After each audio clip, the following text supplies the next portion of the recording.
Salut à toi, c'est Rémi, bienvenue dans cette nouvelle vidéo sur ma chaîne YouTube où on va parler d'un sujet épineux en immobilier, les squatteurs. C'est un problème auquel certains investisseurs immobiliers malheureusement doivent faire face, que ce soit des personnes qui ont simplement un logement comme une famille ou une personne qui a plusieurs logements à louer. Une famille qui part en vacances, un étudiant qui est absent à Noël, peu importe, les squatteurs arrivent et s'installent dans le logement en changeant toutes les serrures. On connaît déjà ce problème en France. Ici, je vais te rappeler tous les tenants et les aboutissants et je vais aussi t'expliquer ce que notre cher Conseil constitutionnel a mis en place fin juillet 2023 pour encore plus protéger les squatteurs. Chose à savoir, 48, c'est un chiffre à bien retenir. Si tu t'aperçois qu'il y a des squatteurs chez toi depuis très peu de temps, moins de 48 heures, il faut appeler la police car là, c'est un flagrant délit et ils peuvent expulser les squatteurs.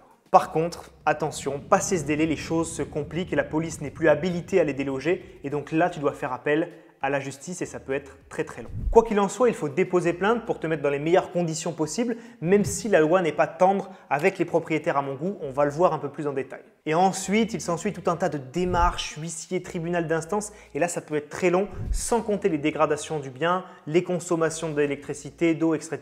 et le stress au quotidien aussi, bien sûr. Récemment, on a eu une nouvelle loi, la loi anti-squat qui doit normalement avoir des sanctions qui sont plus grosses. Le texte durcit les sanctions en cas de squat d'un logement. On appelle ça un délit de violation de domicile, en portant les peines encourues à 3 ans de prison et 45 000 € d'amende contre 1 an de prison et 15 000 € d'amende auparavant. Le texte prévoit également de sanctionner de 3 750 € d'amende la propagande ou la publicité facilitant ou incitant les squats. Le texte prévoit enfin l'insertion systématique dans les contrats d'une location, une clause de résiliation automatique en cas de loyer impayé. Alors tout ça, ça change quoi? Alors selon moi, pas grand-chose. Les avancées ne sont pas énormes et les squatteurs sont encore beaucoup protégés. Les démarches sont encore longues, à voir si ça s'améliore à l'avenir. Cependant, il y a une chose qui a retenu mon attention sur cette loi du 27 juillet 2023. Pour moi, il y a de quoi s'arracher les cheveux, enfin pas beaucoup vu ce qui me reste sur le crâne, mais le Conseil constitutionnel a invalidé l'exonération de responsabilité des propriétaires victimes de squatteurs. Qu'est-ce que ça veut dire? Dans le cadre de la loi anti-squat promulguée par le président de la République, M. Macron, une mesure prévoyait d'affranchir les propriétaires de toute responsabilité en cas de dommages causés par la ruine d'un logement squatté. Cependant, le Conseil constitutionnel a jugé que cette démarche portait atteinte, je cite, au droit des victimes d'obtenir réparation pour, je cite encore une fois, les préjudices résultant du défaut d'entretien d'un bâtiment en ruine. Si je te la fais plus simple, avec cette mesure, un squatteur n'aurait pas pu tenir pour responsable d'un accident le propriétaire du bien qu'il occupe illégalement. Je te cite un petit article du Code civil, celui qui s'appelle le 1244.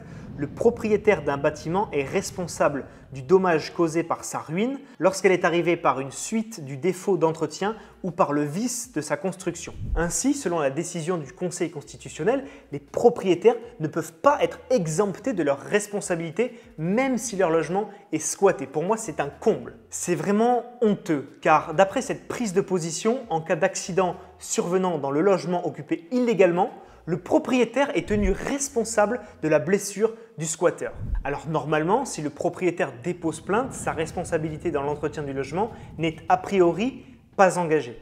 Encore faut-il que la décision du juge penche en la faveur du propriétaire et cela dépendra des preuves fournies sur l'état du bien avant l'occupation illégale. Et là, charge au propriétaire de démontrer que le logement était bien en bon état avant le squat ou bien qu'il a été empêché par le squatteur de remplir son obligation d'entretien. Il s'agit donc à ce moment-là de fournir des photos, des preuves, des factures pour attester du fait qu'il a bien entretenu son logement.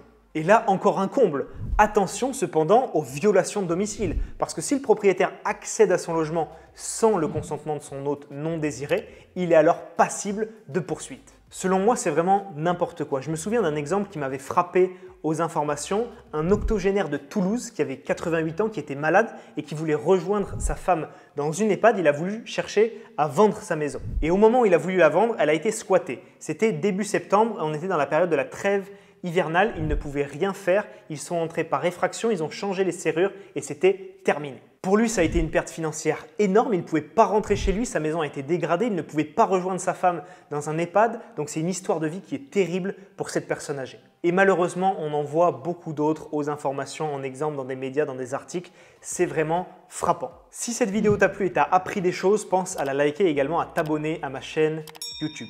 En conclusion, j'ai envie de te dire que c'est quand même un comble qu'on en arrive à ce genre de choses-là, ces aberrations-là. On n'avance vraiment pas dans le bon sens en France selon moi, ou alors vraiment pas très vite sur certains sujets. Les locataires ont déjà énormément de droits en France comparé à d'autres pays. Les squatteurs qui dégradent un bien et qui l'occupent illégalement peuvent maintenant se retourner contre un propriétaire s'ils ont un accident dans le logement qu'ils occupent illégalement. On marche sur la tête. Je t'ai partagé mon avis dans cette vidéo. N'hésite pas à me partager le tien dans les commentaires et n'hésite pas non plus à aller dans la description de la vidéo. Tu auras tout un tas de ressources gratuites, environ 300 € de cadeaux que je t'offre. Tu me mets simplement ton prénom, ton email et je t'envoie directement ça sur ta boîte mail. On se voit très vite dans une prochaine vidéo. C'était Rémi, à très vite.